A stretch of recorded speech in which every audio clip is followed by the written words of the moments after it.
오늘 저는 여러분과 함께 창세기 22장을 본문으로 하여서 이삭의 순종이었던 제목으로 함께 말씀의 은혜를 나누기 원합니다. 제목을 한번 크게 따라해 주시기 바랍니다. 이삭의 순종. 이삭의 순종. 요즘은 우리가 평등, 인권 이런 것들을 강조하다 보니까 순종이란 단어가 잘 흔히 사용되고 있지 않습니다. 물론 평등, 인권도 매우 중요하지만 우리 그리스도인들에 있어 가장 중요한 것은 하나님의 뜻에 순종하는 것입니다. 하나님의 뜻에 순종하는 자들이 복을 받습니다. 우리가 우리의 생각과 우리의 계획대로 살아가면 늘 문제투성이의 삶을 살아가게 되지만 하나님의 뜻에 순종하면 하나님께서 우리의 앞길을 인도해주시고 우리에게 형통의 복을 허락해 주시는 것입니다. 오늘의 말씀은 구약의 갈보리 사건으로 불리우는 이삭의 번제에 대한 이야기를 말씀해 주고 있습니다. 잘 아는 대로 아브라함이 100세 때에 아들 이삭을 얻었습니다.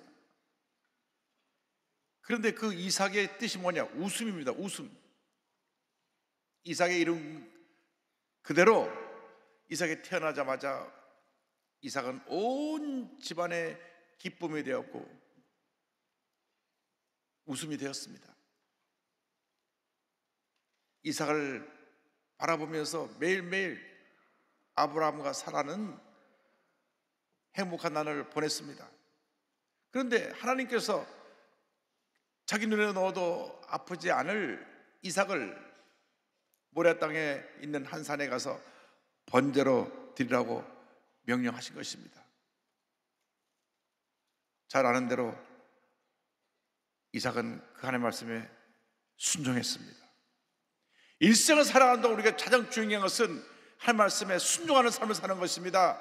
우리가 사람의 말을 듣고 이렇게 흔들리고 저렇게 흔들리고 상처받고 무너지지 말고 주님의 음성을 듣고 그 말씀에 순종하고 결단해서 복받은 인생을 살아가는 하나님의 자녀가 되어야 하는 것입니다. 그런데 하나님은 눈에 안 보이고 사람은 눈에 보이니까 눈에 보이는 사람의 말을 듣고 우리가 쉽게 상처받고 흔들리고 무너집니다.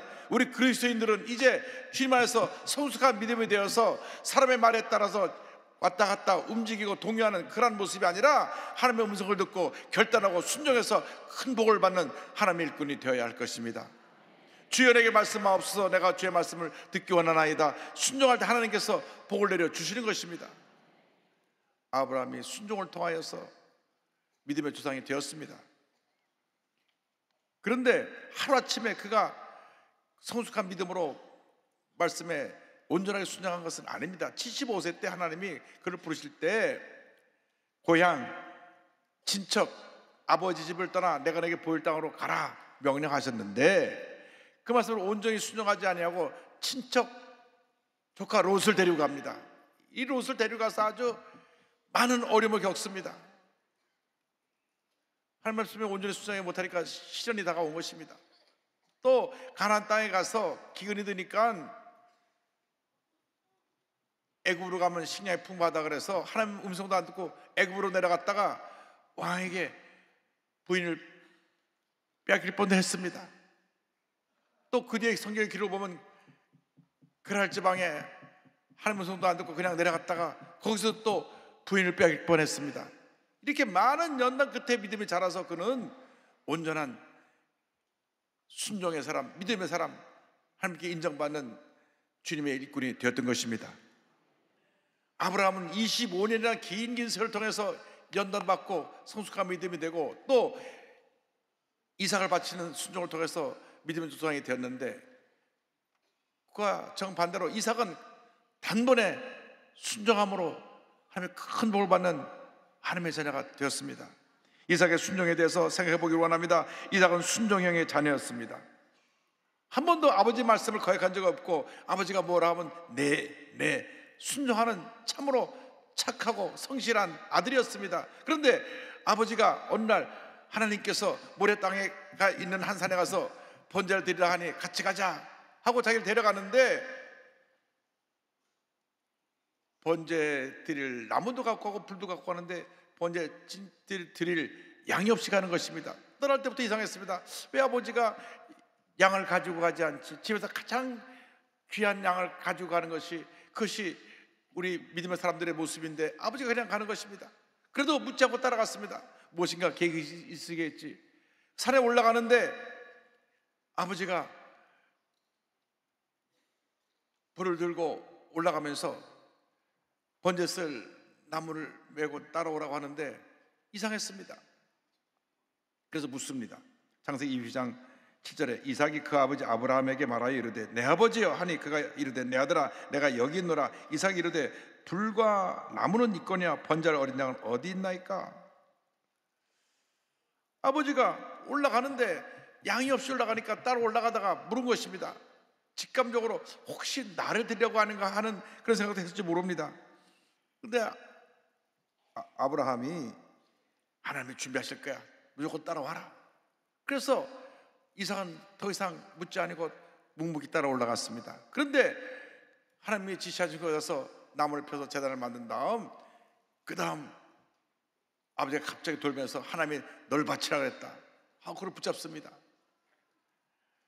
그때 성경학자들이 생각하기는 그의 나이가 20세 정도 되었다고 봅니다. 그러니까 아버지는 120세가 넘은 그 나이인데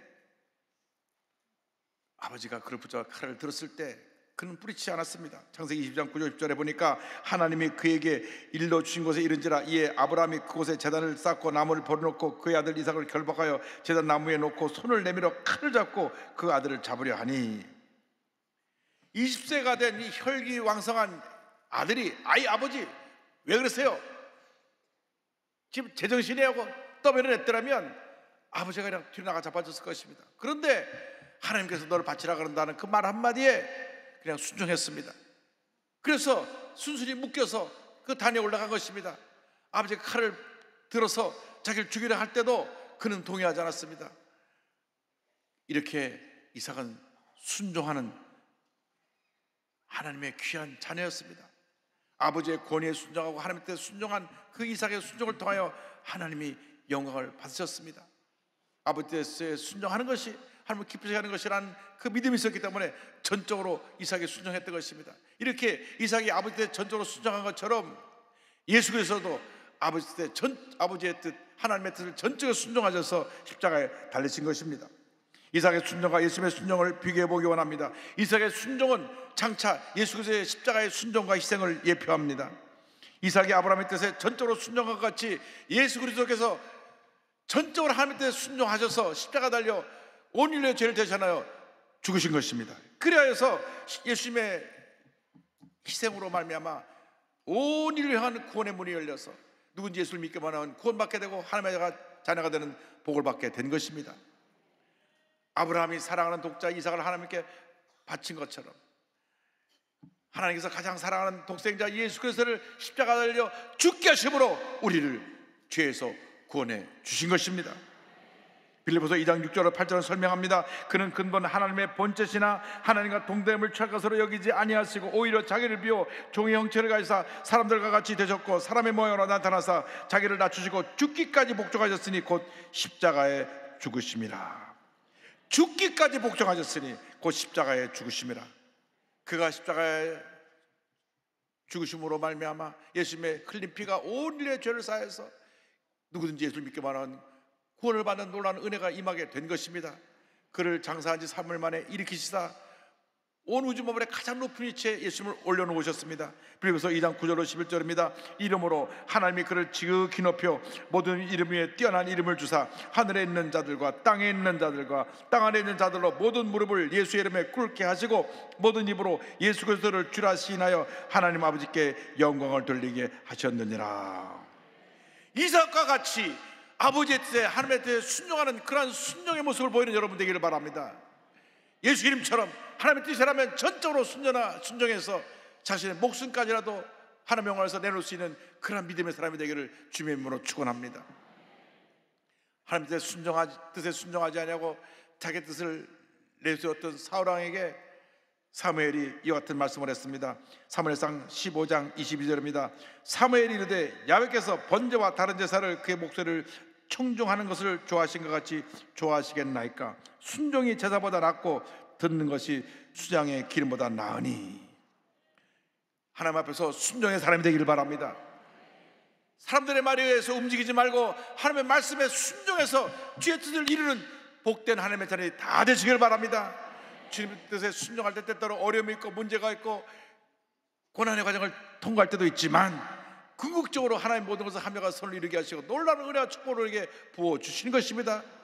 우리가 순종하는 큰 믿음의 사람이 될 때 우리 삶에 하나님의 은혜와 축복이 날마다 넘쳐나게 될 것입니다. 처음까지 저희 어머님은 아버님이 목사님이셨습니다. 평양신학교 8회 졸업생인 김용사 목사님이 저희 외할아버님이신데, 외할아버님께서 황해도 장현에 7군데 교회를 세우시고 자전거를 타고 다니면서 그 교회를 돌보셨는데, 그 어머님이 아버님 원룸하지 못하고 북한에 있으니까 순교하셨을 것을 생각하시면서 늘 천국 가면 우리 아버님 뵈야 할 텐데 하시던 말씀이 기억납니다. 그런데 저희 자녀들을 다 앉혀놓고 늘 하신 말씀이, 너희들은 늘 주의 종의 말씀에 순종해야 된다. 순종해야 된다. 주의 말씀에 순종해야 된다. 절대 주의 종의 말씀할 때 뭐라고 토를 달지 말고 순종해라. 순종해라. 그래서 저희들이 어릴 때부터 순종을 배웠습니다. 저는 그래서 여도순복음교회 1964년 4월달 처음 출석한 이후로 지금까지 우리 조영희 목사님 말씀할 때 한 번도 아니요라고 해본 적이 없습니다. 그저 네 한 겹밖에 없습니다. 1982년에 조 목사님이 저를 부르시더니만, 이 목사 미국 가서 공부 좀 하고 와라. 그래가지고 저하고 제 아내하고 저는 템플대학교에 가서 박사학위 공부를 하고 집사람은 메릴랜드에 가서 공부를 했는데, 공부를 하는 도중에 워싱턴에 교회에 문제가 생겨서 목회자가 떠나고 어려워서, 목사님 어떻게 할까요? 가서 교회를 돌봐라. 그래서 제가 워싱턴 수보원제 교회 가가지고 그곳에 가서 또 교회를 다 짓고 조기 목사님 모시고 헌당 예배를 드리는데, 설교를 한참 하시다가 제가 이호 목사 빌려줬으니까 도로 데려가겠습니다. 그래갖고 와 웃었어요. 그 다음 해 선교 때 들어오니까, 이 목사 이제 들어와라. 그래서 제가 순종해서 들어왔습니다. 한국에 들어와서 국제신학연구원장하고 한스대 교수, 한스대 교육장을 하면서 이제 열심히 선교 있었더니만, 목사님께서 미국에 세운 베데스다가 대학교가 있는데 미국 학력 인정을 받는 정규 대학이 돼야 되니까 가서 학력 인정을 받아라. 그래서 베데스다 대학교 총장으로 임명하셔갖고 가서 학교 인준을 다 받고 이제 정규 대학이 되니까, 이 목사 이제 동경 가서 교회를 져라. 그래가지고 제가 또 동경에 또 가가지고 교회를 다 지으니까, 건축을 타고 난 다음에 조 목사님 수고했다, 돌아와라. 그래가지고 한국에 제가 다시 2002년에 돌아와서 교무 담당 부목사를 하고 있었습니다. 이제 내가 이제 그만 고생시킬게 하고 저를 데려오시더니만, 조금 있다가 목사님 저를 다시 부르시더니만, 이 목사 LA는 나성수 목교에 문제가 생겼는데 좀 갈래? 제가 쉰이 훌쩍 넘은 나이인데 목사님 가라고 하시니까 네 하고 가서 열심히 교회를 섬기고 있었는데, 어느 날 한국에서 연락이 왔습니다. 조영 목사님이 후임을 뽑는데 7명 중에 제가 들어가게 되었고, 1차 투표에서 2차 투표에서 표를 제일 많이 얻어가지고 제2대 담임 목사로 뽑혔으니까, 이 목사 들어와라 또 그래서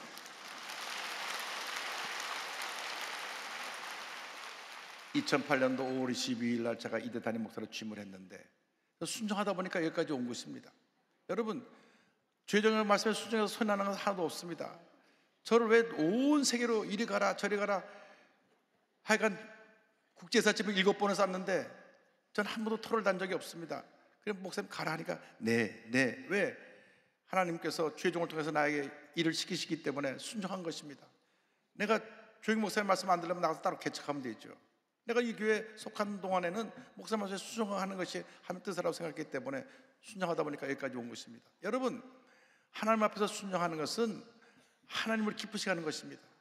하나님을 기쁘시게 하는 삶이 될 때 하나님께서 우리에게 복을 내려주시는 것입니다. 한평생 순종의 사람으로 살아가는 여러분 모두 되기를 주님의 이름으로 축원합니다. 우리에게 주신 순종의 축복이 있습니다.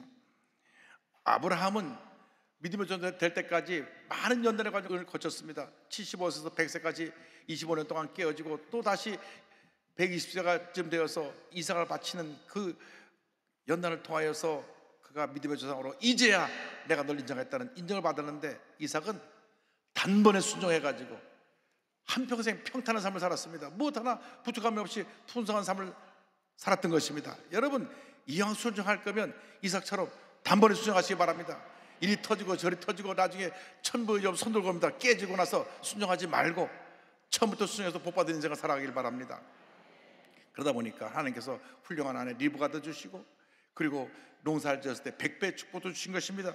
성경을 보니까 창세기 26장 12절 13절에 이삭이 그 땅에서 농사하여 그 해에 100배나 얻었고 여호와께서 복을 주심으로 그 사람이 창대하고 왕성하여 마침내 거부가 되었다. 성경은 말씀합니다. 그 당시에 얼마나 물이 귀했든지 우물을 파서 물을 찾기가 참 어려웠는데 이삭은 땅만 파면 물이 나왔습니다. 창세기 20장 19절입니다. 이삭의 종들이 골짜기를 파서 샘권을 얻었더니, 22절에 이삭이 거기서 옮겨 다른 우물을 팠더니 그들이 다투지 아니하였으므로 그 이름을 르호봇이라 하여 이르되 이제는 여호와께서 우리를 위하여 넓게 하셨으니 이 땅에서 우리가 번성하리로다 하였더라. 물을 파면 샘물이 터져 나오니까 그 지역에 있는 사람들이 와서 우리 물이라고 때를 쓰고 달려드니까 그럼 가져가라고, 딴 데 가서 또 파면 또 물이 터져 났습니다. 또 쫓아가서 우리 물이라고 내놓으라고 가져가라고. 그 물을 파기가, 물을 파서 물 나오기 힘든데 파기만 나오니까 또 가서 물이 터져 나오니까 아유, 저 사람은 우리가 쫓아가서 뺏어봐야 소용없다, 물주기가 따라다니는가 보다. 그 정도로 이삭이 복을 받았습니다. 그래서 그들이 두려움이 나고 왔습니다. 저렇게 하나님이 함께 하시고 복을 주시니까 저 사람하고 잘 지내야지, 우리가 잘못했다간 오히려 하나님께 벌을 받겠다. 그래서 저들이 찾아왔습니다. 창세기 26장 28절 29절입니다. 그들이 이르되 여호와께서 너와 함께 계심을 우리가 분명히 보았으므로 우리의 사이 곧 우리와 너 사이에 맹세하여 너와 계약을 맺으리라 말하였노라. 너는 우리를 해하지 말라. 이는 우리가 너를 범하지 아니하고 선한 일만 내게 행하여 내가 평안히 가게 하였음이니라. 이제 너는 야훼께 복을 받은 자니라. 할렐루야.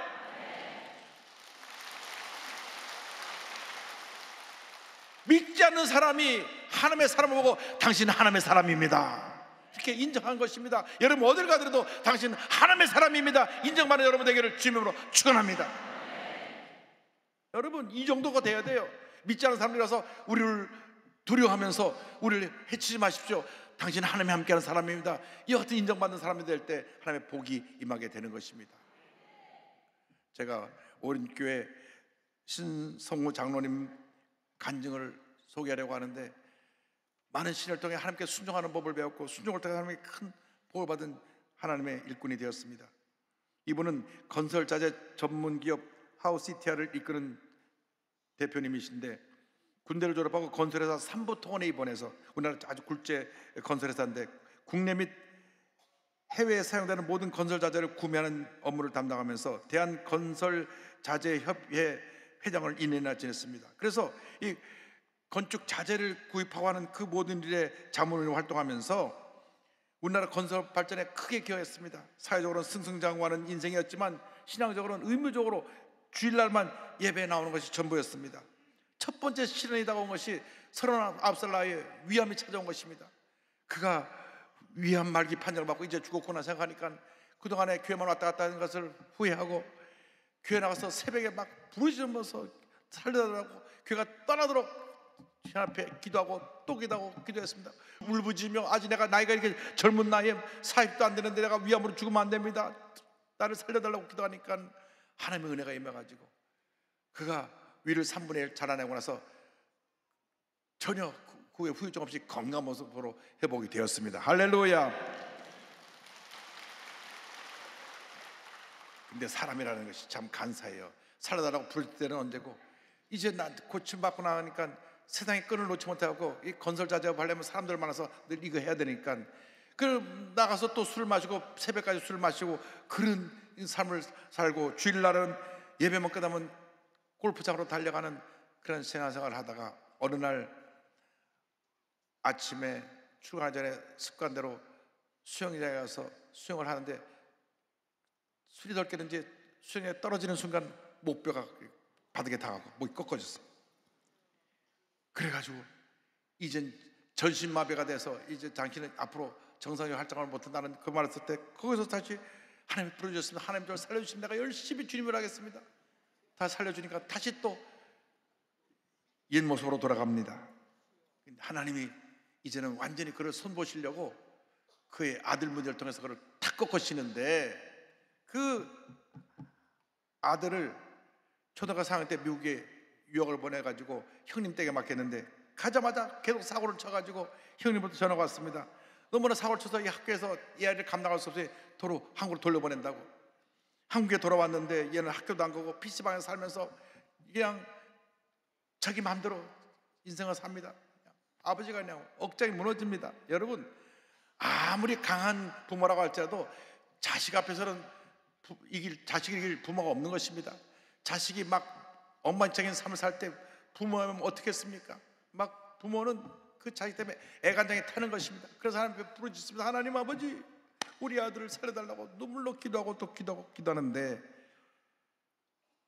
그가 꿈인지 생신지 환상을 보게 되는데 아들이 유리관에 거꾸로 쳐박았고 이 목이 꺾이다시피 한상에서 살려달라고 소리 지르는 것을 보았습니다.